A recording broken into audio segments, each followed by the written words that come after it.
해마다 우리 연초가 되어지면은 담임 목사님 비롯해서 교역자분들이 신년 수련회를 떠나시기 때문에 담임 목사님 전화 오셔서 또 수요일 날 새해 벽두에 여러분들을 우리 수요 예배에서 뵙게 되어서 너무너무 감사하고 또 기쁩니다. 2024년 갑진년 이 새해 우리 신현교회 가족 모두 복 많이 받으시기를 바랍니다. 창세기 12장 2절 말씀 보면은 아브라함을 향해서 하나님이 본토와 친척과 아비 집을 떠나라라고 하시면서 아브라함에게 2절 하반절에 너는 복이 될지라 그랬습니다.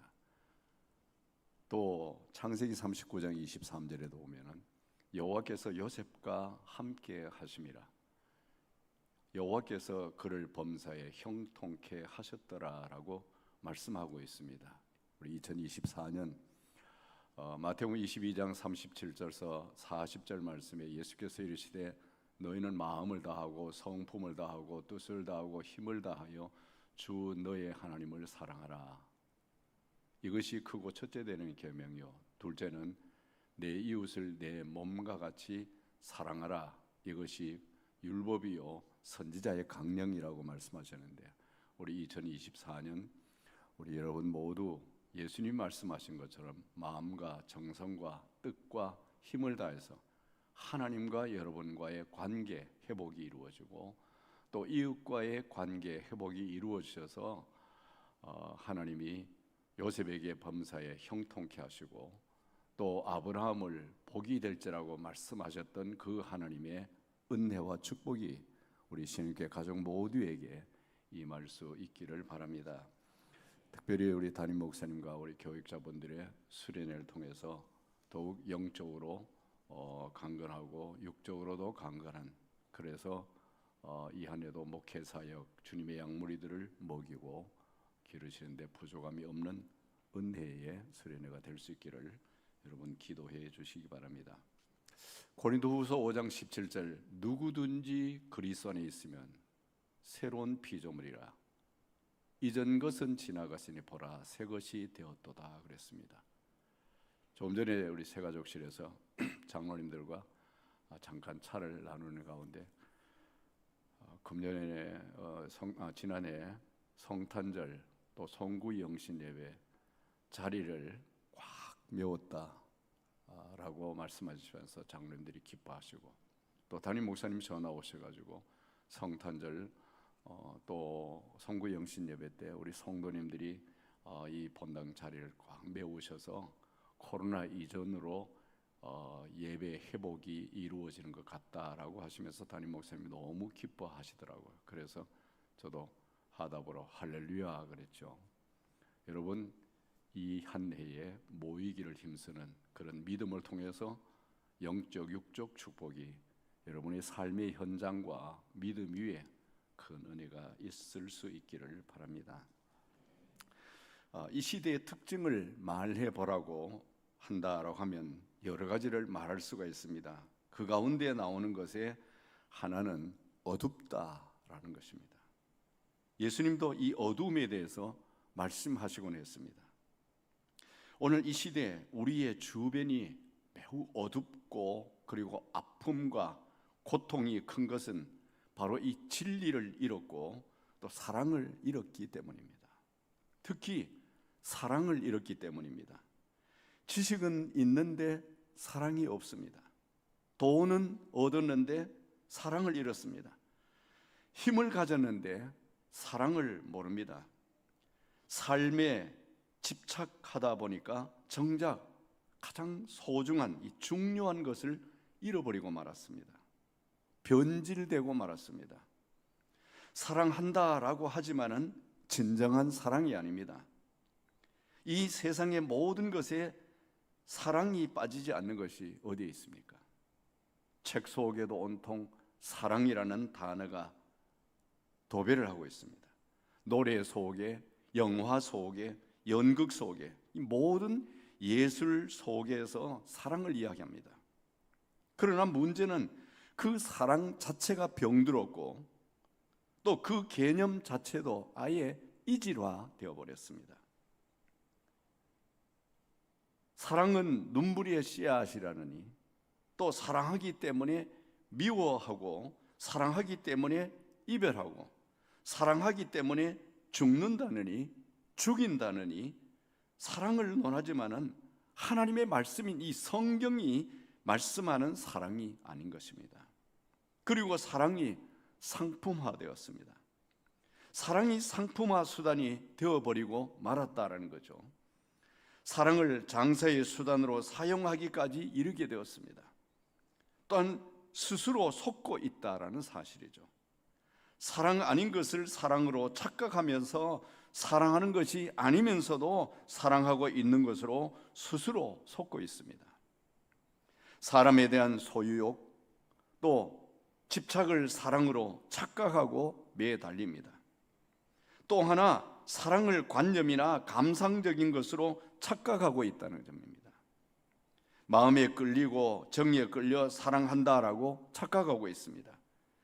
이러한 것으로 인해서 사랑이 있는 것 같지만은 사실은 사랑 없는 삶을 살고 있습니다. 순수하지 못하고 깨끗하지 못합니다. 그래서 배반을 당했느니, 거짓말이라느니, 후회하느니 하면서 아파하고, 그리고 고통스러워하고 있는 것입니다. 여러분, 먼저 이 사랑은 언제나 진리와 함께 존재하고 있다는 것이죠. 왜 사랑을 잃어버렸습니까? 그것은 진리를 떠났기 때문인 것입니다. 사랑은 진리와 함께 존재하는 것입니다. 사랑의 이야기를 하고, 사랑의 표현을 하고, 사랑의 작품들을 만들지만 그 속에, 그 사랑이라고 하는 단어 속에 생명력이 없고 창조력이 없는 것입니다. 진리가 아닌 이론이고 혹은 픽션, 스토리이기 때문입니다. 진리와 함께하는 사랑은 진리를 기뻐하고 진실하며 그리고 공의롭습니다. 오늘 우리는 진리 안에서 예수님의 사랑을 볼 수가 있습니다. 본문 13장 1절에 이렇게 말씀합니다. 유월절 전에 예수께서 자기가 세상을 떠나 아버지께로 돌아가실 때가 이른 줄 아시고 세상에 있는 자기 사람들을 사랑하시되 끝까지 사랑하시니라. 세상에 있는 자기 사람들을 예수님이 사랑하시되 끝까지 사랑하신다는 거예요. 이제 주님께서 공생의 마지막 시간을 보내고 계십니다. 몇 시간 후면 십자가를 지셔야만 합니다. 이 과정에서 어떠한 일들이 일어날 줄을 예수님은 다 알고 계십니다.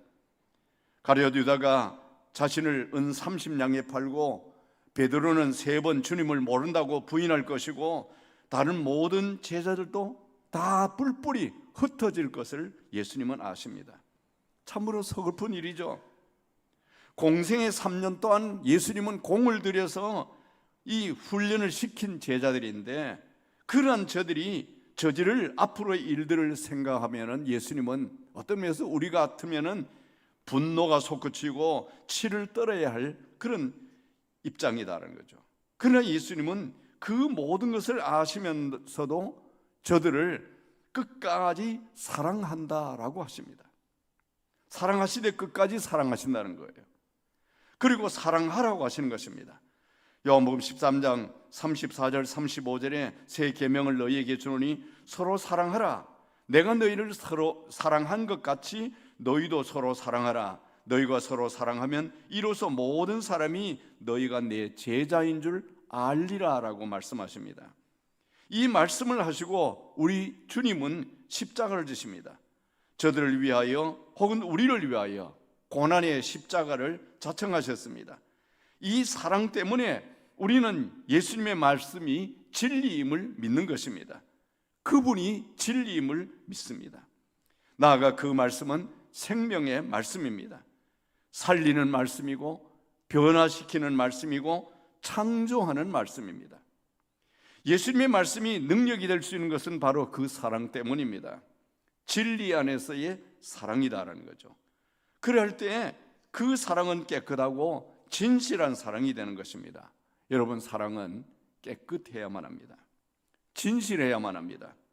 사랑한다라고 하면서 믿지 못하고 존중하지 못한다면 사랑이란 이름으로 하는 형식일 뿐인 것입니다. 진실한 사랑일 때 거기에는 생명력이 있습니다. 사람을 살리고 사람을 변화시키고 창조력을 가질 수가 있는 것입니다. 진심으로 여러분 사랑해 보시기 바랍니다. 그 속에 어떤 일이 나나 변화가 일어나는 것입니다. 행복이 솟구칩니다. 우리는 이 사랑을 해야만 합니다. 2024년 새해가 밝았습니다. 여러분들이 하나님 앞에 나와 내가 이 모양 저 모양으로 하나님의 몸된 교회에서 내가 신앙생활 한다라고 하면서 나를 위해서 불러주신 예수 그리스도의 그 사랑, 하나님이 우리를 위해서 독생자를 보내주신 그 사랑을 우리가 해야 한다는 거죠. 이 안에 하나님의 사랑을 배워서 우리도 참 사랑을 깨닫고 사랑하는 믿음을 회복할 수 있기를 바랍니다. 이 사랑 안에 거하고 이 사랑이 우리의 삶 속에서 흘러나와야 하고 이 사랑이 우리의 삶의 현장에서 능력이 되어야만 하는 것입니다.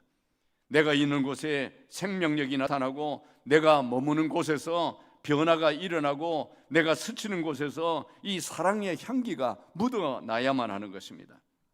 두 번째로는 우리 안에 이 사랑의 저력이 있습니다. 우리에게 그러한 저력이 있습니다. 그러한 능력이 있습니다. 우리는 진리 안에 거하는 하나님의 사람들인 것입니다. 진리이신 예수 그리스도 안에 거하고 그분의 사랑에 대해서 이미 알고 있습니다. 이미 그 사랑을 받았고 그 사랑을 배운 사람들인 것입니다. 그렇기 때문에 우리 안에 이 사랑의 저력이 있다는 거죠. 그러므로 가능한 모든 것이 가능한 것입니다. 사랑을 받아보지 못한 사람은 사랑할 수 없습니다. 은혜를 받아보지 못한 사람은 은혜를 베풀 수가 없습니다. 받아본 사람이 베풀게 되어 있습니다. 우리는 하나님의 이 엄청난 사랑을 받았고 엄청난 사랑을 느꼈고 엄청난 하나님의 사랑을 체험했기에 그렇게 될 것이기에 사랑할 수가 있는 것입니다. 오늘 우리는 예수님의 그 사랑을 다시 한번 생각하면서 내가 받은 사랑, 내가 배운 사랑이 능력이 되도록 해야 되는 줄로 믿습니다. 나를 필요로 하는 곳에서 보고 느끼고 배운 사랑을 나와 내 이웃에 전할 수 있어야만 하는 것입니다. 예수님의 그 사랑을 전해야만 하는 것입니다. 세 번째로는 죄송합니다. 우리는 섬김의 사랑을 배워야만 합니다. 예수님께서 우리에게 보여주시고 우리에게 베푸신 사랑은 희생의 사랑입니다. 우리를 위하여 자기를 내어주신 그런 사랑입니다. 이것을 우리는 아가페 사랑, 하나님의 사랑이라고 합니다. 바로 이 사랑인 것입니다. 이 사랑으로 다가갈 때 능력이 되고 죄송합니다.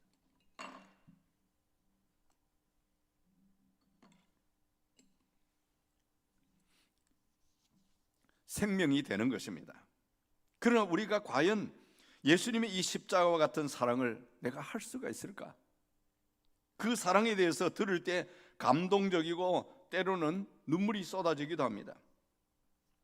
내가 죄인됨을 깨달을 때 그때는 눈물이 솟구치기도 합니다.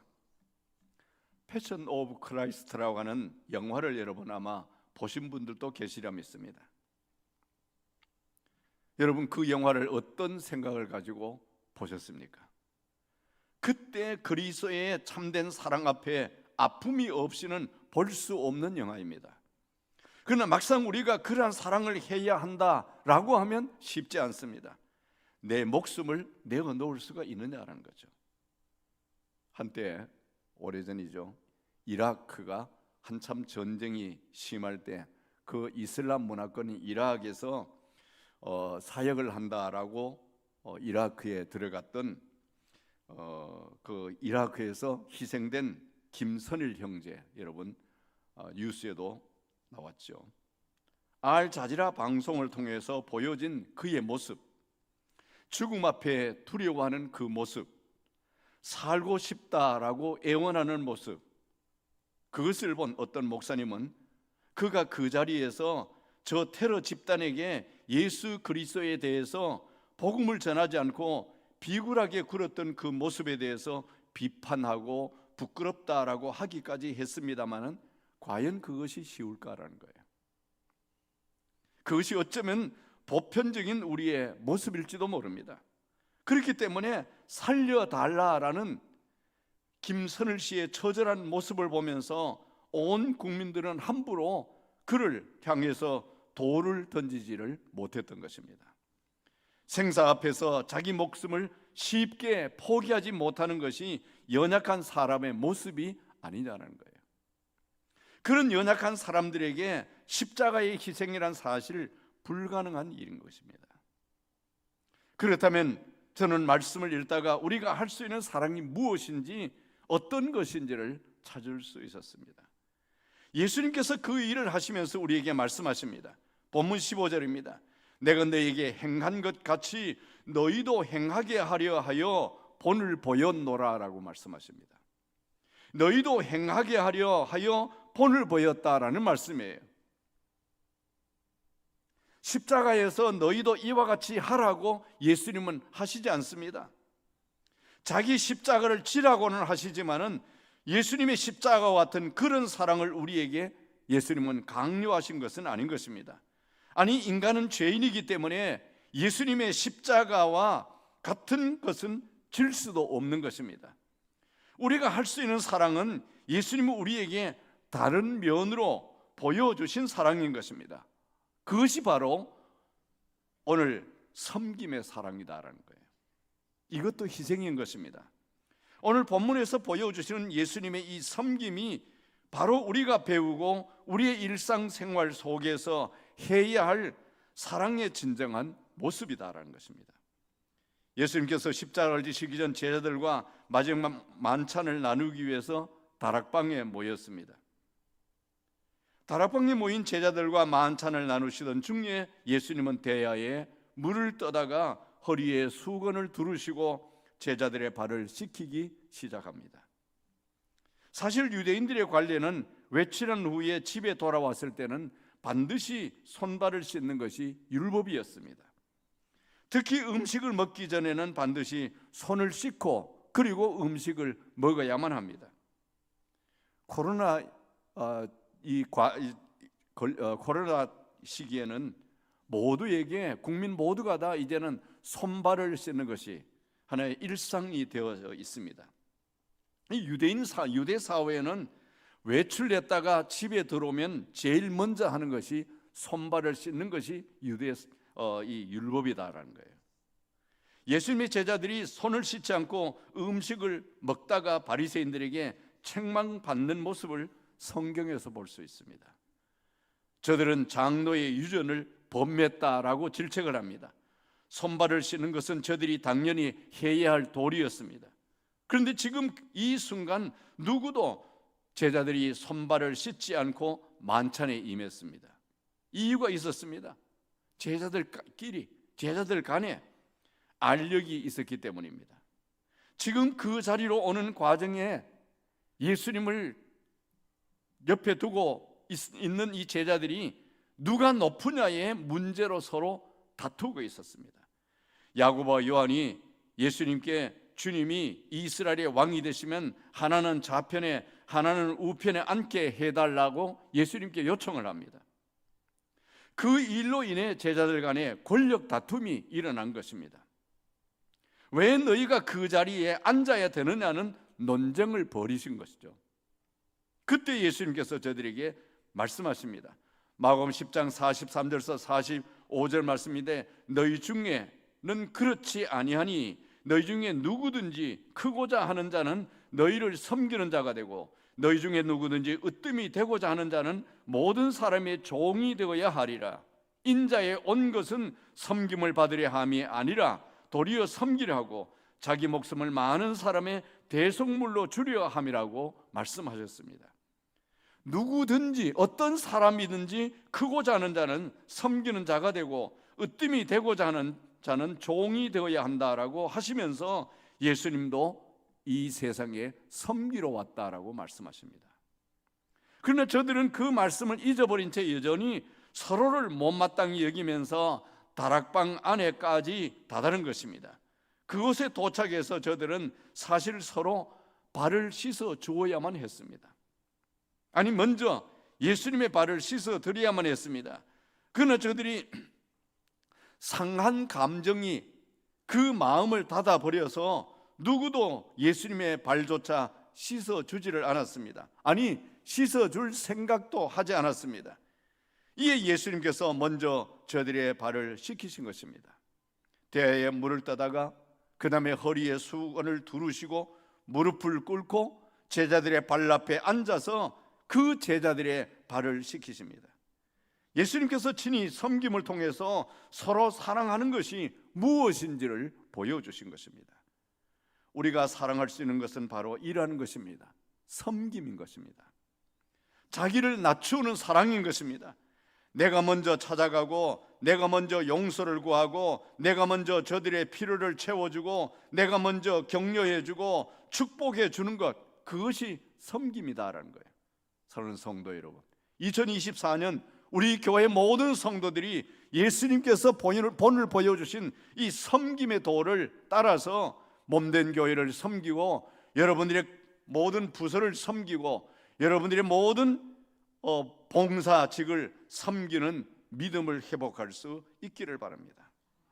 마음이 상하고 고통스러운 사람에게 찾아가 위로를 줄 수 있다면, 오해와 다툼으로 인해 멀어진 관계 속에 찾아가 화해하고 그리고 화평할 수 있게 하는 것, 힘들고 지쳐있는 사람에게 다가가 따뜻한 위로의 말, 격려의 말로 세워줄 수 있다라고 하면 그것이 바로 주님이 우리에게 말씀하시는 섬김의 도인 것입니다. 힘들고 어렵게 살아가는 사람들에게 따스한 밥 한 그릇, 작은 선물을 가지고 가는 것도 섬김인 것입니다. 연말을 통해서 우리 교회 그 성탄절 전후로 여러분들의 사랑의 정성을 모아서 시청에 이렇게 선물을 보내드린 것, 그런 것 참 잘하는 일이에요. 좋은 일이에요. 그것이 섬김인 것입니다. 복음을 듣지 못한 사람들, 복음을 전하고 싶은 사람들을 초청해서 그리스도의 따스한 그 사랑으로 대접하고 위로하고 격려하면서 복음을 전하는 것, 그것이 바로 섬김입니다. 그것이 발을 씻기는 것과 같은 섬김이 되는 것입니다. 내가 그리스도께로부터 받은 은혜와 사랑을 확신한다면, 그리고 그분 안에서 내가 존귀한 자임을 확신한다면, 이제 우리는 자존심 따위를 생각하지 않아도 되는 것입니다. 이미 예수님께서 나를 존귀하다라고 하시고 나의 나됨을 인정해 주시고 나를 사랑하시는 것입니다. 나는 누가 뭐라 해도 그분 안에서 가치 있는 존재요, 그분 안에서 귀한 존재인 것입니다. 내가 먼저 찾아간다고 해서 내 자존심에 상처받는 것이 아닌 것입니다. 내 명예에 흠집이 가는 것도 아닌 것입니다. 오히려 섬김의 그리스도를 본받는 영광의 모습인 줄로 믿습니다. 네 번째로는 섬김에는 반드시 복이 있습니다. 먼저 섬길 때 오히려 높임을 받게 되고 다스리는 자의 자리에 있게 되는 것입니다.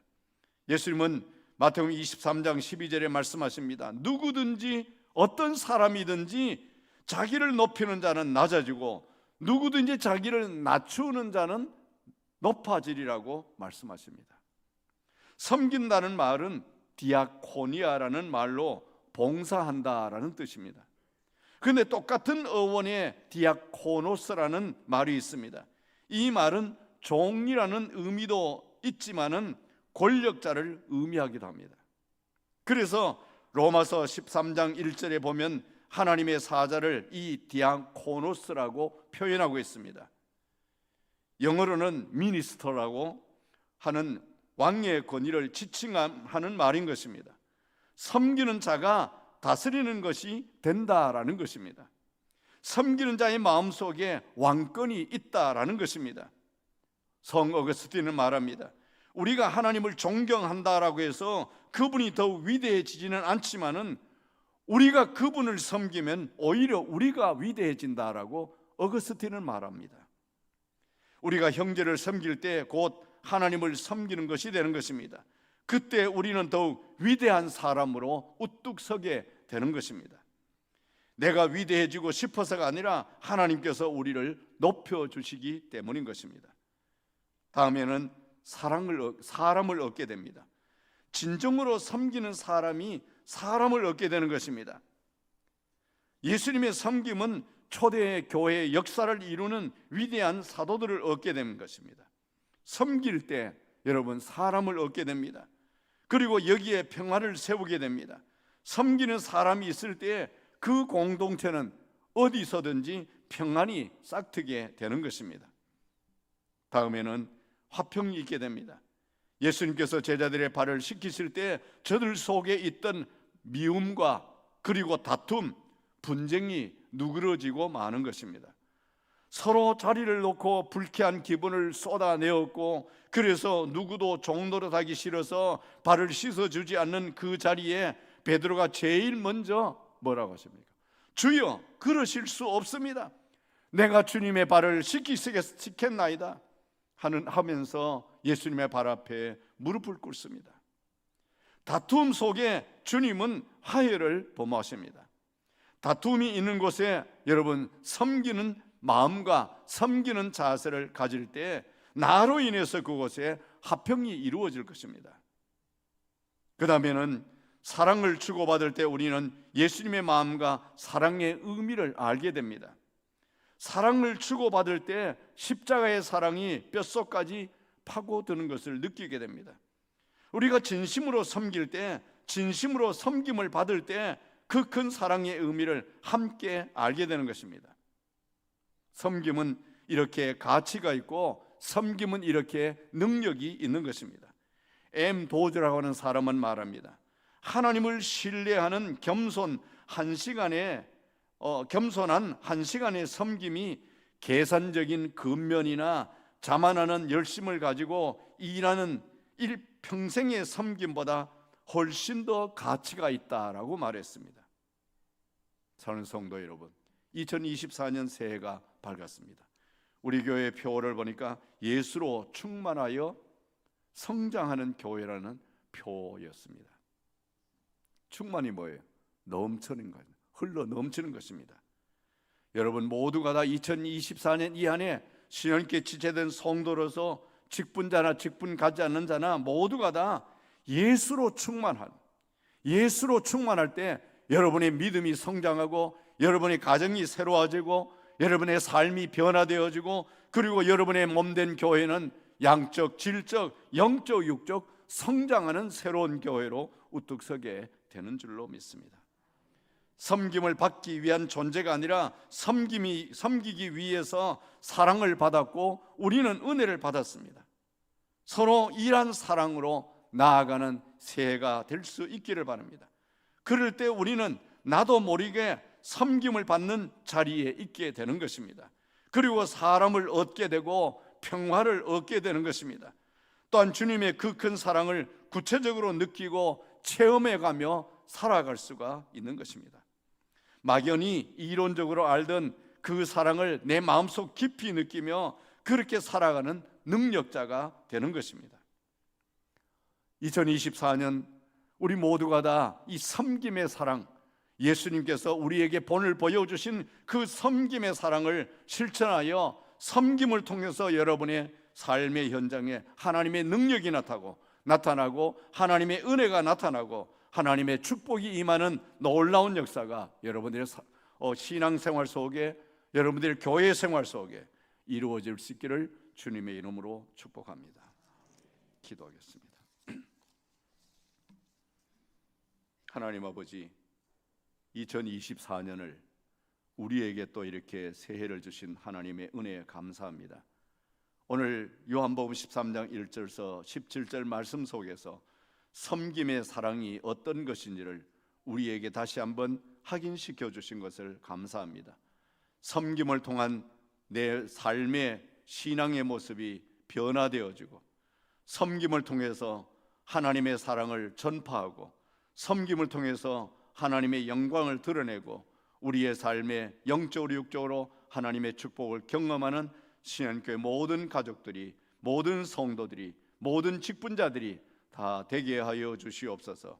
연초 수련회를 떠나신 담임 목사님과 우리 모든 교역자분들에게 은혜 위에 은혜를 더하여 주시고 영적으로 육적으로 강건을 주셔서 더욱 재충전을 통해서 몸된 교회를 섬겨나갈 때 온 성도들이 신앙의 승리자들 되게 하시고 삶의 복을 받는 자들이 되게 하시고 저들의 모든 삶이 하나님과 동행하는 예수 충만으로 성장하는 몸된 교회가 되어져 복음의 향기 나타내게 하여 주시옵소서. 날마다 우리와 함께 하신 하나님, 성도들의 생업과 사업과 가정 위에 하나님의 은혜가 충만케 하여 주시옵소서. 예수님의 이름으로 기도드리옵소서.